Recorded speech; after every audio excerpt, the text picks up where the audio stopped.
ಜಗತ್ತಲ್ಲಿ 99% ಜನ ಒರಿಜಿನಲ್ ಜೇನುತುಪ್ಪ ತಿಂದೇ ಇಲ್ಲ ಸರ್. ನಮ್ಮ ಇಡೀ ಜಗತ್ತಲ್ಲಿ 5 ಜಾತಿ ಜೇನಿದೆ, ಅದರಲ್ಲಿ 4 ಜಾತಿ ನಮ್ಮ ಭಾರತ ದೇಶದಲ್ಲೇ ಇದೆ. ಲಕ್ಕಿಲಿ ನಮ್ಮ ದೇಶದಲ್ಲೇ 4 ಜಾತಿ ಇರೋದ್ರಿಂದ ಬೇರೆ ದೇಶ ಜನ ನಮ್ಮ ದೇಶನ ಭಾರತ ಜೇನು ಹುಳುಗಳ ತವರೂರು ಅಂತಾನೆ ಕರೆದಿದ್ದಾರೆ. ಆ ಒಂದು ಜೇನುತುಪ್ಪದಲ್ಲಿ 99% ಮೆಡಿಸಿನ್ ಅಲ್ಲೂ ಸಿಗತ್ತೆ. ಆ ಒಂದು ಜೇನುತುಪ್ಪ ಬರೀ 6,000 ರೂಪಾಯಿ ಕೆಜಿ.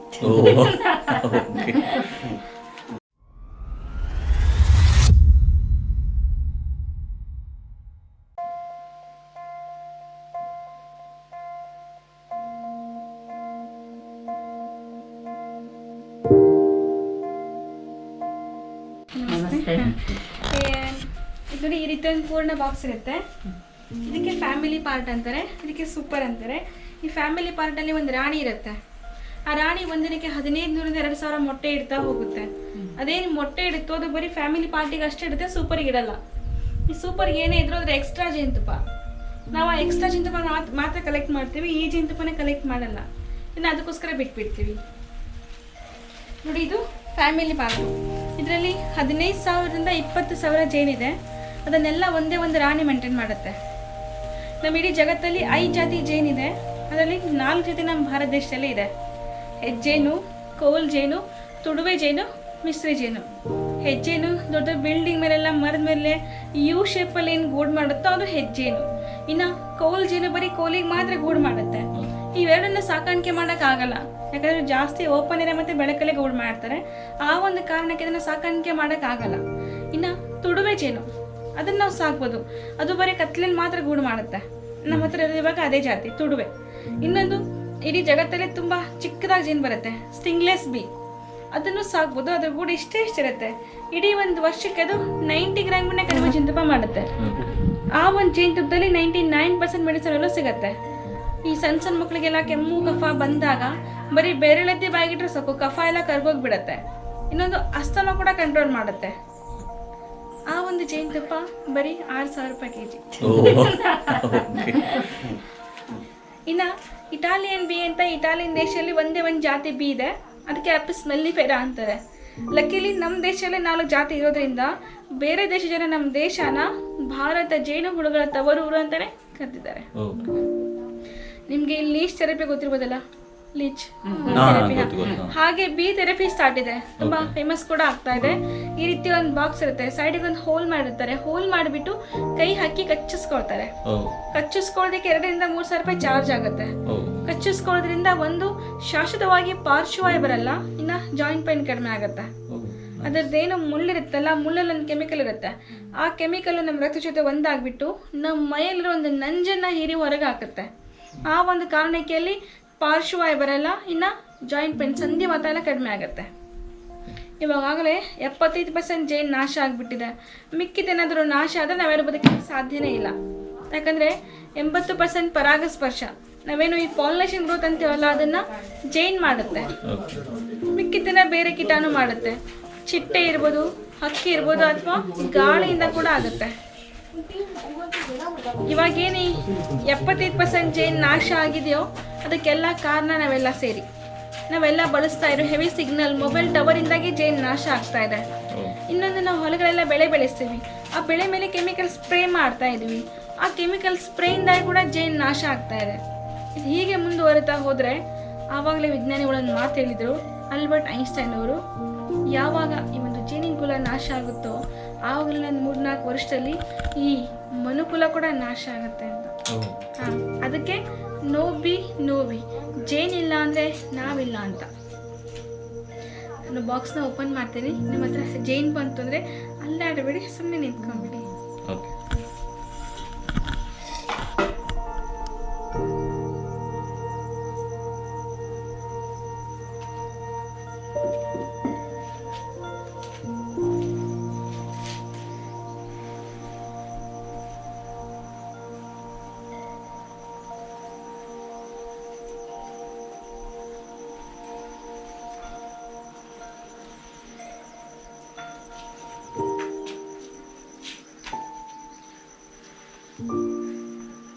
ಇದರಲ್ಲಿ ಕೂಡ 4 ರೀತಿ ಜೇನಿರುತ್ತೆ. ಸೋಲ್ಜರ್ಸ್, ವರ್ಕರ್ಸ್, ಮೇಲ್ ಮತ್ತು ಕ್ವೀನ್ ಬಿ ಅಂತ. ಈ ಸೋಲ್ಜರ್ಸ್, ವರ್ಕರ್ಸ್, ಮೇಲ್ನ ವಯಸ್ಸಿರುತ್ತೆ 4 ತಿಂಗಳ, ರಾಣಿ ವಯಸ್ಸಿರುತ್ತೆ 4 ವರ್ಷ. ಯಾವಾಗ ಈ ರಾಣಿ ಗೊತ್ತಾಗುತ್ತೋ ನಾನು ಸಾಯ್ತಾ ಇದ್ದೀನಿ, ನನ್ನ ಆಯುಷ್ಯ ಮುಗಿತಾ ಇದೆ ಅನ್ನೋಷ್ಟರಲ್ಲಿ ಈ ರಾಣಿ ಪ್ರಕೃತಿಗೆ ಹೋಗುತ್ತೆ. ಪ್ರಕೃತಿಗೆ ಹೋಗ್ಬಿಟ್ಟು ರಾಯಲ್ ಜೆಲಿ, ಅದಕ್ಕೆ ರಾಜರಸ ಅಥವಾ ರಾಜಶಾಹಿ ರಸ ಅಂತಾರೆ, ಅದನ್ನ ತಂದ್ಬಿಟ್ಟು ಯಾವ್ದಾದ್ರು ಒಂದು ಸಾಧಾರಣ ಮೊಟ್ಟೆಗೆ ಕುಡಿಸುತ್ತೆ. ಆ ಮೊಟ್ಟೆ ವಯಸ್ಸು ಮೊದಲು 4 ತಿಂಗಳ ಇತ್ತು. ರಾಯಲ್ ಜೆಲಿ ಫೀಡ್ ಮಾಡಿದ ನಂತರ 4 ವರ್ಷ ಆಗತ್ತೆ. ಹೀಗಾಗಿ ಜಗತ್ತಿನ ಎಲ್ಲ ವಿಜ್ಞಾನಿಗಳು ರಾಣಿ ಹಿಂದೆನೇ ಇದ್ದಾರೆ ರಾಯಲ್ ಜೆಲಿಗೋಸ್ಕರ. ಮನುಷ್ಯನಿಗಿರೋದೇ ಇವಾಗ 100 ವರ್ಷ ಆಯಸ್ಸು, ಸದ್ಯಕ್ಕೆ ಅದು ಇಲ್ಲ. ಬೈ ಚಾನ್ಸ್ ರಾಯಲ್ ಜೆಲಿ ಮನುಷ್ಯನ ಸಿಗೋದ್ರಿಂದ ಮನುಷ್ಯ 100 ವರ್ಷ ಬದುಕಬಹುದು. ಇನ್ನು ಈ 1000 ವರ್ಷ ಆಯಸ್ಸು ಏನಾದರೂ ಮನುಷ್ಯನ ಸಿಕ್ತು ಅಂದರೆ ಇನ್ನೇನು ಮಿಕ್ಕಿದ ನೇಚರ್ ನಾಶ ಇದೆಯೋ ಮನುಷ್ಯ ಅದನ್ನು ಮಾಡಿ ಮುಗಿಸ್ತಾರೆ. ಅನಿಸೋ ಮಟ್ಟಿಗೆ ರಾಯಲ್ ಜೆಲಿ ನಮಗೆ ಬೇಡ ಅಂತ. ಇವರೆಲ್ಲ 1 ಹನಿ ಜೇನುತುಪ್ಪ ಮಾಡಬೇಕಾದ್ರೆ ಈ ಬಾಕ್ಸಿಂದ 500 ಸರ್ತಿ ಬಂದು ಹೋಗಿ ಮಾಡಬೇಕು. ಹಾಗೆ 1 kg ಜೇನುತುಪ್ಪ ಆಗಬೇಕಾದ್ರೆ ಸುಮಾರು 40 ಲಕ್ಷದ ಹೂವಿನ ಮಕರಂದ ಬೇಕಾಗುತ್ತೆ. ಮನುಷ್ಯ ಇಡೀ ಜಗತ್ತನ್ನು 3 ಬಾರಿ ಸುತ್ಕೊಂಡು ಬಂದಾಗ ಎಷ್ಟು ಶ್ರಮ ಬೇಕಾಗ್ತದೋ ಅಷ್ಟು ಶ್ರಮ ಇವರಿಗೆ ಬರೀ 1 kg ಜೇನುತುಪ್ಪ ಮಾಡೋದಕ್ಕೆ ಬೇಕಾಗತ್ತೆ. ಆದರೆ ಮನುಷ್ಯ ಸ್ವಾರ್ಥಿ, ಅದನ್ನು ಕೂಡ ಕಿತ್ಕೊಂಡು ತಿನ್ಬಿಡ್ತಾರೆ ಗುಡಿಗೆ ಬೆಂಕಿ ಆಗಿಬಿಟ್ಟು. ನಾನು ಹಿಡಿದಿರೋ ಈ ಫ್ರೇಮಲ್ಲಿ ನಿಮಗೆ ಪ್ರತಿ ಒಂದು ಹೋಲ್ ಕೂಡ ಹೆಕ್ಸಾಗೋನ್ ಶೇಪಲ್ಲೇ ಇದೆ. ಅದನ್ನು ಮೈಕ್ರೋಬ್ದಲ್ಲಿ ಹಾಕಿ ನೋಡಿದ್ರೆ ಸೇಮ್ ಸೈಜ್ ಸೇಮ್ ಲೆಂತ್ ಸಿಗುತ್ತೆ. ಇದರಲ್ಲಿ ಒಂದು 90 ಭಾಗ ಹೆಣ್ಣುಳ ಇರುತ್ತೆ, 10 ಭಾಗ ಗಂಡು ಹುಳ ಇರುತ್ತೆ, ಮತ್ತು ಒಂದೇ ಒಂದು ರಾಣಿ ಇರುತ್ತೆ. ಆ ರಾಣಿನ ಬಿಟ್ಟರೆ ಬೇರೆ ಯಾವುದೇ ಹೆಣ್ಣುಳಾಗಲಿ ಮೊಟ್ಟೆ ಇಡಲ್ಲ.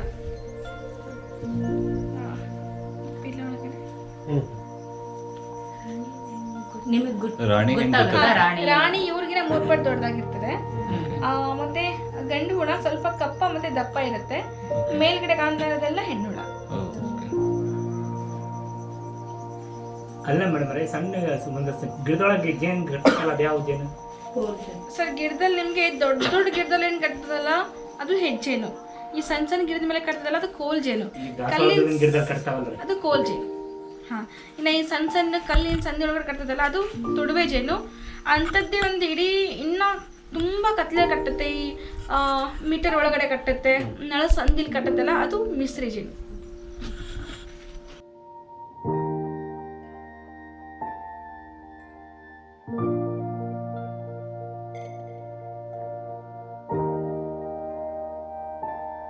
ಇದು ತುಡುವೆ. ಮೇಲ್ಗಡೆ ಏನು ಪಾರ್ಟ್ ಅಂತವೆಲ್ಲ ಸೂಪರ್ ಹಿಂಗಿರುತ್ತೆ. ಇದರಲ್ಲಿ ಜೇನು ತುಂಬಿ ಅದರ ಮೇಲೆ ಅವರೊಂದು ಸೀಲ್ ಮಾಡ್ತಾರೆ. ಸೀಲನ್ನು ನಾವು ಚಾಕುವಿಂದ ರಿಮೂವ್ ಮಾಡ್ತೀವಿ, ತೆಗೆದ್ಬಿಟ್ಟು ನಮ್ಮ ಹತ್ರ ಒಂದು ಹ್ಯಾಂಡ್ ಮೇಡ್ ಮಷಿನ್ ಇದೆ. ಇದರಲ್ಲಿ 4 ಫ್ರೇಮ್ ಕೊಡುತ್ತೆ. ಈ ರೀತಿ ಹಾಕ್ಬಿಟ್ಟು ಸೆಂಟ್ರಿಫ್ಯೂಗಲ್ ಫೋರ್ಸಲ್ಲಿ ತಿರುಗಿಸೋದ್ರಿಂದ 2 ಸೈಡ್ನ ಜೇನುತುಪ್ಪ ಇಲ್ಲಿ ಕಲೆಕ್ಟ್ ಆಗುತ್ತೆ. ಆದರೆ ಜೇನು ಮೇಣಕ್ಕೆ ಮಾತ್ರ ಏನೂ ಆಗಲ್ಲ. ತುಂಬ ಜನ ಏನು ಮಾಡ್ತಾರೆ, ಒಂದ್ಸತಿ ಜೇನುತುಪ್ಪ ತೆಗಿಲಿಕ್ಕೋಸ್ಕರ ಪೂರ್ತಿ ಕೂಡ ಕೈಯಿಂದ ಹಿಂಡ್ಬಿಡ್ತಾರೆ. ಹಂಗೆ ಮಾಡೋದು ತಪ್ಪಾಗುತ್ತೆ ಸರ್. ಯಾಕಂದರೆ ಇದು ಒಂದು ಫ್ರೇಮ್ ಆಗಬೇಕಂದ್ರೆ ಸುಮಾರು ಅವರಿಗೆ 1.5 2 ತಿಂಗಳು ಬೇಕಾಗುತ್ತೆ. ಒಂದು ಇದ್ರದ್ದೇನು ಶ್ರಮ ಇರುತ್ತೋ ಅದು ಮನುಷ್ಯನಿಗೆ ಗೊತ್ತಾಗಲ್ಲ. ಇನ್ನೊಂದು ಹೂವಿನ ಸೀಸನ್ ಕೂಡ ಮುಗ್ದು ಹೋಗಿರುತ್ತೆ. ಅದಕ್ಕೆ ಇದನ್ನು ಕೈಯಿಂದ ಹಿಂಡಲ್ಲ, ಇದರಲ್ಲಿ ಹಾಕಿ ತೆಗೆದ್ರಿಂದ ಜೇನು ಮೇಣ ಹಾಗೆ ಇರುತ್ತೆ. ಮತ್ತೆ ನಾವು ಸೂಪರ್ ಕೊಟ್ಟಾಗ ಅದನ್ನು ಅವರು ಮರು ಉಪಯೋಗ ಮಾಡ್ತಾರೆ. 1 2 ವರ್ಷ ಆದಮೇಲೆ ಒಂದು ಬಿ ವ್ಯಾಕ್ಸನ್ನು ಅವರು ಬಳಸಲ್ಲ. ಯಾವಾಗ ಅದನ್ನು ಅವರು ಬಳಸಲ್ವೋ ಆವಾಗ ಇದನ್ನು ತೆಗೆದುಬಿಟ್ಟು ಇಲ್ಲೊಂದು ಬಿ ವ್ಯಾಕ್ಸ್ ಮಾಡಿದ್ವಿ. ಮುಂಚಿನ ಕಾಲ ಜನ ಇದನ್ನು ಕುಂಕುಮದ ಕೆಳಗಡೆ ಹಚ್ತಾ ಇದ್ರು, ಮೇಣ ಅಂತ. ಇಮ್ಮಿಡಿ ಹೊಡೆದ್ರೆ ಡ್ರೈ ಸ್ಕಿನ್ನಿಗೋಸ್ಕರ ಪ್ರತಿಯೊಂದು ಈ lipstick, lip balm, night cream, white ಕ್ರೀಮಲ್ಲಿ ಇದನ್ನೇ ಹೆಚ್ಚಾಗಿ ಬಳಸೋದು. ಇನ್ನು ಜೇನುತುಪ್ಪಕ್ಕೆ ಎಕ್ಸ್ಪೈರಿ ಡೇಟ್ ಇಲ್ಲ, ಜೇನುತುಪ್ಪ ಹಾಳಾಗಲ್ಲ. ಜೇನುತುಪ್ಪ ಎಷ್ಟು ಹಳೆದಾಗ್ತಾ ಹೋಗುತ್ತೋ ಅಷ್ಟಿದ್ರ ಮೆಡಿಸಿನಲ್ಲೂ ಜಾಸ್ತಿ ಆಗುತ್ತಾ ಹೋಗುತ್ತೆ ಔಷಧಿ ಗುಣ. ತುಂಬ ಜನ ಕೇಳ್ತಾರೆ ನಮಗೆ ಜೇನುತುಪ್ಪನ ಹೇಗೆ ಕಂಡುಹಿಡಿಯಬೇಕು ಅಂತ ಕೇಳ್ತಾರೆ. ಇನ್ನೂ ಕೆಲವು ಜನ ಏನಂತಾರೆ, ಇಲ್ಲ ಜೇನುತುಪ್ಪನ ನಾಯಿಗೆ ಹಾಕಬೇಕು, ನಾಯಿ ತಿನ್ನಲ್ಲ ಅಂತಾರೆ. ಟಿಶ್ಯೂ ಪೇಪರ್ ಮೇಲೆ ಹಾಕಿದ್ರೆ ಕೆಳಗಡೆ ಬರಲ್ಲ ಅಂತಾರೆ. ಬಿಸಿನೀರು ಹಾಕಿದಾಗ ಹೆಕ್ಸಾಗೋನ್ ಶೇಪ್ ಬರುತ್ತೆ ಅಂತಾರೆ. ಪ್ರತಿಯೊಬ್ಬರು ಬೇರೆ ಬೇರೆ ವಿಧಾನ ಹೇಳ್ತಾರೆ, ಹಾಗೆ ಮಾಡಿದ್ರೆ ಆಗುತ್ತೆ, ಹೀಗೆ ಮಾಡಿದ್ರೆ ಆಗುತ್ತೆ ಅಂತ. ಆದರೆ ಪ್ಯೂರ್ ಜೇನುತುಪ್ಪ ಕಂಡುಹಿಡಿಯಲಿಕ್ಕೆ ಇರೋದು 2 ವಿಧಾನ. ಒಂದು ಜೇನುತುಪ್ಪ ತಿಂದಾಗ, ಇನ್ನೊಂದು ಲ್ಯಾಬ್ ಟೆಸ್ಟಿಗೆ ಕೊಟ್ಟಾಗ. ಜೇನುತುಪ್ಪ ತಿಂದಾಗ ಬಾಯಲ್ಲಿ ಸಲೈವ ಜಾಸ್ತಿ ಆಗುತ್ತೆ, ನಾವೇನು ಲಾಲಾರಸ ಅಂತೇವಲ್ಲ ಜಲ್ಲು ಅದು ಜಾಸ್ತಿ ಆಗುತ್ತೆ. ಇನ್ನೊಂದು ನಾಲಿಗೆಲ್ಲ ಕ್ಲೀನ್ ಆಗುತ್ತೆ. ಖಾಲಿ ಹೋಟೆಲ್ ತೊಗೊಂಡಾಗ ಹೊಟ್ಟೆ ಸಣ್ಣಗೆ ಚುರು ಚುರು ಅನ್ನುತ್ತೆ, ಬೊಜ್ಜನ್ನು ಕರಗಿಸುತ್ತೆ. ಅದು ಪ್ಯೂರ್ ಜೇನುತುಪ್ಪ. ಅದನ್ನು ಬಿಟ್ಟರೆ ಲ್ಯಾಬ್ ಟೆಸ್ಟಿಗೆ ಕೊಟ್ಟಾಗ. ಇದು ಡೂಪ್ಲಿಕೇಟ್ ಜೇನುತುಪ್ಪ ನೋಡಿ, ಕೆಳಗಡೆ ಗಟ್ಟಿ ಆಗಿದೆ. ಆದರೆ ಪ್ಯೂರ್ ಜೇನುತುಪ್ಪನೂ ಗಟ್ಟಿ ಆಗುತ್ತೆ. ನಮಗೆ ಗಟ್ಟಿ ಆಗೋದ್ರಿಂದ ಕಂಡುಹಿಡಿಯಲಿಕ್ಕೆ ಆಗಲ್ಲ ಯಾವುದು ಡೂಪ್ಲಿಕೇಟು ಯಾವುದು ಪ್ಯೂರ್ ಜೇನುತುಪ್ಪ ಅಂತ. ಆ ಡೂಪ್ಲಿಕೇಟ್ ಜೇನುತುಪ್ಪ ನಿಮಗೆ ಒಂದು 6 ತಿಂಗಳ ಒಳಗಡೆ ಗಟ್ಟಿ ಆಗ್ಲಿಕ್ಕೆ ಸ್ಟಾರ್ಟ್ ಆಗುತ್ತೆ. ಪ್ಯೂರ್ ಜೇನುತುಪ್ಪ ನಿಮಗೆ 1 2 ವರ್ಷ ಆದಮೇಲೆ ಗಟ್ಟಿ ಆಗ್ಲಿಕ್ಕೆ ಸ್ಟಾರ್ಟ್ ಆಗುತ್ತೆ. ಅವನ್ನ ಬಿಸಿಲಿಗಿಟ್ಟಾಗ ಅದು ತೆಳ್ಳಗಾಗತ್ತೆ. ಇನ್ನು ಇವತ್ತು ನಮಗೆ ಮಾರ್ಕೆಟಲ್ಲಿ ಒಂದು ಸಿಗೋ ಜೇನುತುಪ್ಪ ಒಂದು ತೊಗೊಂಡ್ರೆ ಇನ್ನೊಂದು ಉಚಿತ ಅಂತ ಇದೆ ನೋಡಿ. ಒಂದು ಜೇನುಹುಳ ತನ್ನ ಇಡೀ 4 ತಿಂಗಳ ಜೀವಮಾನದಲ್ಲಿ ಒಂದು ಜೇನುಹುಳ ಒಂದು ಸಣ್ಣ ಟೀ ಸ್ಪೂನ್ ಜೇನುತುಪ್ಪ ಮಾಡುತ್ತೆ. 1 kg ಆಗೋದಕ್ಕೆ 40 ಲಕ್ಷದ ಹೂವಿನ ಮಕರಂದ ಇಡೀ ಕುಟುಂಬಕ್ಕೆ ಬೇಕಾಗತ್ತೆ. ಎಲ್ಲಿ ಸಿಗುತ್ತೆ ಅಷ್ಟೇ? ಯಾರು ಬೆಳೆಸ್ತಾರೆ ಅಷ್ಟೆಲ್ಲ ಹೂವು? ನಮ್ದು ಇಲ್ಲಿ ಫಾರೆಸ್ಟ್ ಏರಿಯಾ ಇದ್ದಿದ್ದು 1.5 ಎಕರೆಯಲ್ಲಿ ಇದನ್ನ 60 ಬಾಕ್ಸ್ ಹೆಚ್ಚಾಗಿದೆ. ಆಗಲ್ಲ, ಅಷ್ಟು ಊಟ ಸಿಗಲ್ಲ. ಅದಕ್ಕೆ ಹಳ್ಳಿಗಳೆಲ್ಲ ಬೇರೆ ಬೇರೆ ಊರುಗಳೆಲ್ಲ ಬಾಕ್ಸ್ನ ಇಡಿಸಿದ್ದಾರೆ ಫಾರೆಸ್ಟ್ ಡಿಪಾರ್ಟ್ಮೆಂಟ್ ನಮ್ಮ ಓನರು. 2,500 3 ಸಾವಿರ ಇದೆ. ಇಡೀ ಒಂದು ವರ್ಷಕ್ಕೆ ಒಂದು ಬಾಕ್ಸಿಂದ 12ರಿಂದ 15 kg ಸಿಗತ್ತೆ. 12ರಿಂದ 15. ಜಗತ್ತಲ್ಲಿ 99% ಜನ ಒರಿಜಿನಲ್ ಜೇನುತುಪ್ಪ ತಿಂದೇ ಇಲ್ಲ ಸರ್. ಎಲ್ಲೋ ಅಲ್ಪ ಸ್ವಲ್ಪ ಹಳ್ಳಿಗಳೆಲ್ಲ. ನಿಮ್ಗೇನಾದ್ರು ಪ್ರಶ್ನೆ ಅಥವಾ ಅರ್ಥ ಆಗಿಲ್ಲ ಅಂದರೆ ಕೇಳ್ಬೋದು. ನೋಡ್ಬೋದಾ ರಾಣಿನ? ಕಷ್ಟ ಇಲ್ಲ, ಹೌದು, ತೆಗೆದ್ರೆ ಎದ್ದು ತಗೋದಿಲ್ಲ. ಏನಿಲ್ಲ, ಅವ್ರಿದಾರಲ್ಲ ಅವ್ರಿಗಿನ 3 ರೂಪಾಯಿ ದೊಡ್ಡದಾಗಿರುತ್ತೆ Rani. Nice presentation. Nice, thank you. ಮತ್ತೆ ಪ್ರಶ್ನೆ ಡೌಟ್ಸ್ ಇಲ್ಲಲ್ಲ? ಈಜಿಪ್ಟಲ್ಲಿ ನಿಮಗೆ 3,400 ವರ್ಷದ ಹಳೆ ಜೇನುತುಪ್ಪ ಇವಾಗಲೂ ಡೆಮೋಗೋಸ್ಕರ ಇದೆ. ಅದೇನು ನಾವು ದೇಹ ಪ್ರೆಸರ್ವೇಟಿವ್ ಅಂತೀವಲ್ಲ, ಪಿರಾಮಿಡ್ ಮಮ್ಮೀಸ್, ಆ ಮಮ್ಮೀಸಲ್ಲಿ ಜೇನುತುಪ್ಪನೇ ಹಾಕಿರೋದು. ಜೇನುತುಪ್ಪ ನಮ್ಮ ಚರ್ಮನ ಸೇಫ್ ಮಾಡುತ್ತೆ. ಹೊರಡು ಈ ಕಡೆ ಈ ಕಡೆ.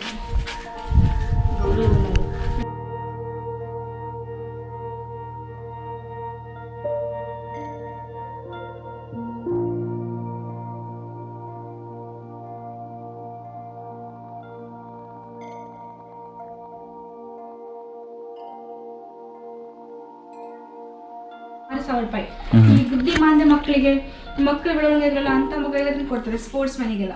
ಓಕೆ, ಇದು ಮೇಲ್ಗಡೆ ಅಂದ್ರೆ ತೇಲತ್ತಲ್ಲ, ಇದೇನಾ ಪರಾಗ ಅಂದ್ರೆ? ನಾವು ಹಸುವಿನ ಹಾಲು ಕಾಯಿಸಿದಾಗ ಹೆಂಗೆ ಮೇಲೆ ಕೆನೆ ಬರ್ತದಲ್ಲ, ಅದೇ ರೀತಿ ಅದನ್ನ ನಾವು ಸ್ಟೋರ್ ಮಾಡಿಟ್ಟಾಗ ಮೇಲೆ ಪೋಲನ್ ಬರುತ್ತೆ. ಓಕೆ, ಇದು ಹನಿ ಕೋಕಮ್. ನಿಮಗೆ ಪಿತ್ತ ಆದರೆ, ಆಸಿಡಿಟಿ ಆದರೆ, ಜೀರ್ಣ ಆಗಿಲ್ಲ ಅಂದರೆ ಅದಕ್ಕೆ ಇದು ಹೆಲ್ಪ್ ಆಗುತ್ತೆ. ಅಥವಾ ಗೆಸ್ಟ್ ಬಂದಾಗ ನೀವು ಜ್ಯೂಸ್ ಮಾಡಿ ಕೊಡ್ಬೋದು, ತುಂಬ ರುಚಿ ಇದೆ. ಇನ್ನು ಹನಿ ಅಶ್ವಗಂಧ ನಿಮಗೆ ಶಕ್ತಿ ಹೆಚ್ಚು ಮಾಡಲಿಕ್ಕೆ, ಸುಸ್ತು ಆಯಾಸ ಆಗುತ್ತೆ. ಈ ಡೈಲಿ ಸೊಂಟ ನೋವು, ಮಂಡಿ ನೋವು ಬರ್ತದಲ್ಲ, ಕ್ಯಾಲ್ಸಿಯಂ ಕಡಿಮೆ ಆದಾಗ ಆ ರೀತಿ ನೋವು ಕಾಣಿಸುತ್ತೆ. ಇದು ಕ್ಯಾಲ್ಸಿಯಮನ್ನು ಹೆಚ್ಚು ಮಾಡುತ್ತೆ. ಈ ಹೆಣ್ಮಕ್ಳಿಗೆಲ್ಲ ಮಂತ್ಲಿ ಪ್ರಾಬ್ಲಮ್ ಇರುತ್ತಲ್ಲ, ಅದಕ್ಕೆಲ್ಲ ಹೆಲ್ಪ್ ಆಗುತ್ತೆ. ಇನ್ನು ಇದು ಹನಿ ಜಾಮ್ ಅಂತ. ಇದರಲ್ಲಿ ನಿಮಗೆ ಡ್ರೈ ಫ್ರೂಟ್ಸು, ಪೈನಾಪಲ್ ಇದೆ, ಜೇನುತುಪ್ಪ ಇದೆ, ಬ್ರೆಡ್ ಜೊತೆ ಚಪಾತಿ ಜೊತೆ ತಿನ್ಬೋದು. ಇನ್ನು ಈಗ ನೋಡಿ, ಇದು ಮಿಶ್ರಿ ಜೇನುತುಪ್ಪ. ಇಷ್ಟಕ್ಕೆ ₹600. ಇಡೀ 1 ವರ್ಷ ಬೇಕಾಗುತ್ತೆ ಒಂದಿಷ್ಟು ಜೇನುತುಪ್ಪ. ಇದರಲ್ಲಿ ಹೈಯೆಸ್ಟ್ ಮೆಡಿಸಿನ್ ಅಂತ ಇರುತ್ತೆ. ಇದರಲ್ಲಿ ಎಕ್ಸ್ಪೈರಿ ಡೇಟ್ ಹಾಕಿದಿರಲ್ಲ, ಮತ್ತೆ ಎಕ್ಸ್ಪೈರಿ ರೂಲ್ಸ್ ಪ್ರಕಾರ ಹಾಕಲೇಬೇಕಾಗಿದೆ. ಓಕೆ, ಸೊ ಇದರ ಬಿಯಾಂಡ್ ನಾವು ಯೂಸ್ ಮಾಡ್ಬೋದಾ, ಜಸ್ಟ್ ಇನ್ ಕೇಸ್? ಓಕೆ, ಇದು ನೋಡಿ, ಇದು ಹನಿ ಸೋಪು. ನಿಮಗೆ ರಿಂಕಲ್ಸ್ ಎಲ್ಲ ಕ್ಲೀನ್ ಮಾಡುತ್ತೆ, ಕಲೆ ದೂರ ಮಾಡುತ್ತೆ. ಇದೆಷ್ಟಿದು? 150.